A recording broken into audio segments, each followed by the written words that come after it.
Kaixo, zer moduz?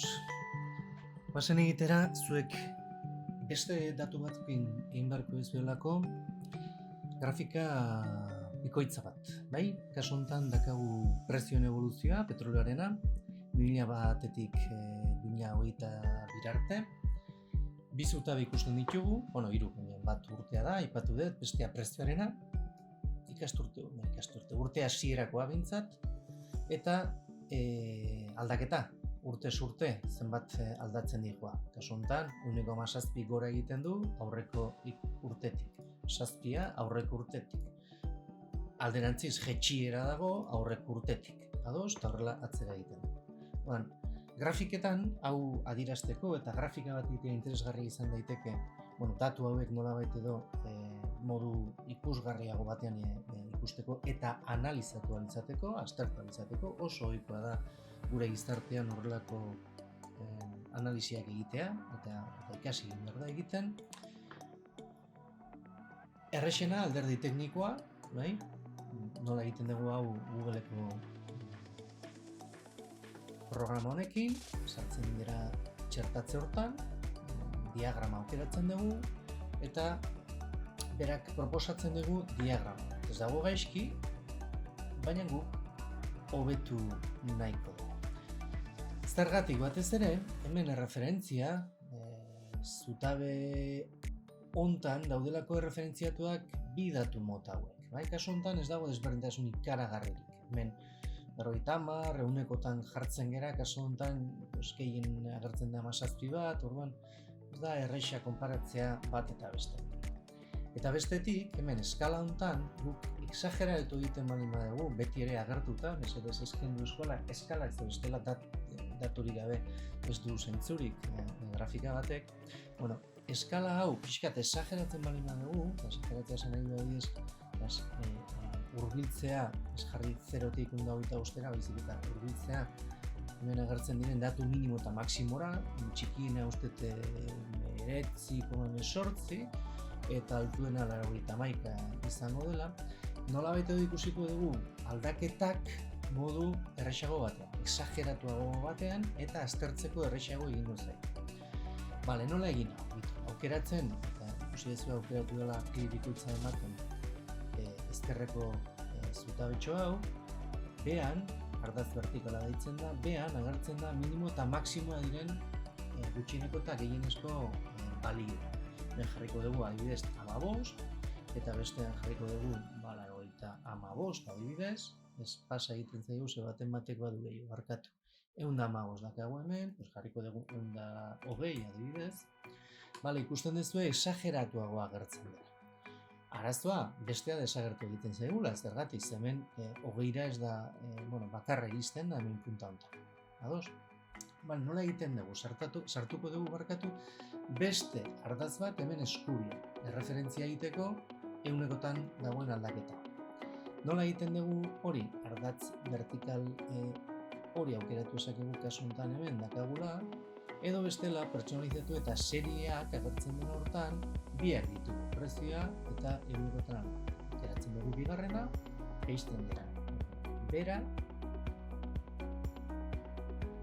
eta hemen, barkatu, ardatza jartzen duen hortan, egun ikusten, eskuineko ardatza gehitzen du. Hortxe, dakagu ardatz bat 20-tik 120-ra, dakagu ardatz bat -20, kasu honetan minusa geroa daudela, 20-ra. Hau ere hurbildu dezakegu zertxo bat, bajuena -6, jarri dezakegu hemen, berriz ere aukeratzen da doble klikarekin, minimo hortan, jarri dezakegu -10, badago besteren bat -11, jarriko dugu -15, eta hemen goiko hortan utziko dugu horrela ez bestetik ere oso hurbil. Komeni da, bi grafika edo bi datu mota ezberdin, eta harremanetan egon, gehitzen ditugula grafika batean, ikusten duzu pixka nahazpiak egiten dela, bat egin dezakegu grafika mota ezberdina. Kasu honetan aukeratu dut urdina, prezioena, eta prezioen grafika hau aldatuko dugu, lehenengo egin dezakeguna da, lehen ikusten ez dizuet esan, datu etiketak sartu, ikusteko prezioa, ondo dago, datu esak ez duen datu bezuten jarri egiteken, erdian, ezkerrean, kasu honetan gainean dela esan denukenik, bai? Ondo dator. Bietan jartzen baduzue, nahazpilatu ondo da, nik ez dute jarriko. Inkluso jarri ezakegu joera marka bat, bai? Orokorrean zer gertatzen ari da prezioarekin, eta markatzen badugu ikusten duzue goraka dagoela, joera lineala da, ez gara esartuko aratago, matematiketan ikusten duzue logaritmikoa eta beste batzuk, bai? Eta ingo duguna da, esaten dizuena aldatu diagrama estiloa, ze horrela nahazpilatu egiten da, eta hortarako aldatu behar dut grafika mota. Edo doble klik edo hemen eginda, editatu diagrama ematen badiot, diagrama lineal leuna dakat, eta nahiko nukeena da, hemen agertzen zaizuen diagrama kombinatu aukeratu. Horregi aldatuko dit, ikusten duzue, bi grafika ditu. Hau ere igual ez da, errexen ulertzeko, aldatu ezakegu, klikatzen ditut barra horiek, da serien prezioa formatua jartzen denuentan zutabeak ordez, experimentatzen dut. Kasu honetan adibidez nahi gustatzen zait, area moduan. Ikusten duzue, zutabe hori da zea guztia. Eta beste hau, lerro bat ordez izan ziteken, kasu honetan zutabeak jarri. Eta ikusten duzuenez, egiten diguna da, gora alabera, ehunekotan horre erdian, 0 hortatik, markatu zer gertatu den urte hortan, bestearekiko konparatuz. Modu ezberdinak, bale? Hemen analizia egiterakoan, analizia asko egin daitezke, bai? Begira, aldatu dut nahi gabe, honez 22, 21, 21, 22, hori ere aldatu egin dezakezuen momentuan.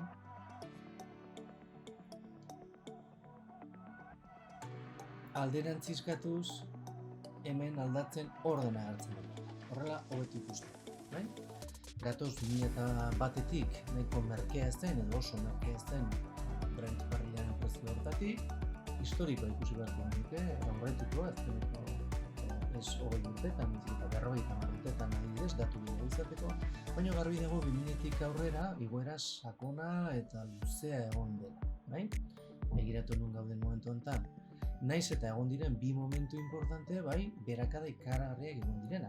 Behiratu beharko genuke 2009 urtean zergatia, eta behiratu beharko genuke ere zergatia 2016 urtean. Eta zergatik gero, egon dira igoera handi hauek egon. 2009an, 11-12 urtean, eta zergatik 18an, eta orain zergatia bidea aldatzen. Historiarekin, gertakizun historiko-ekonomikoarekin, geopolitikoekin ere bai, inkluso pandemiarekin zer ikusia duten gaiak dira. Horrela, egin dezakegun analizia sakona. Ados? Tira, beraz hemendak ez duen nola osatu, grafika pixkat komplexua izan daitekena datuak aztertzea. Ea zuek gai zareten, antzeko estarra egiten. Izan.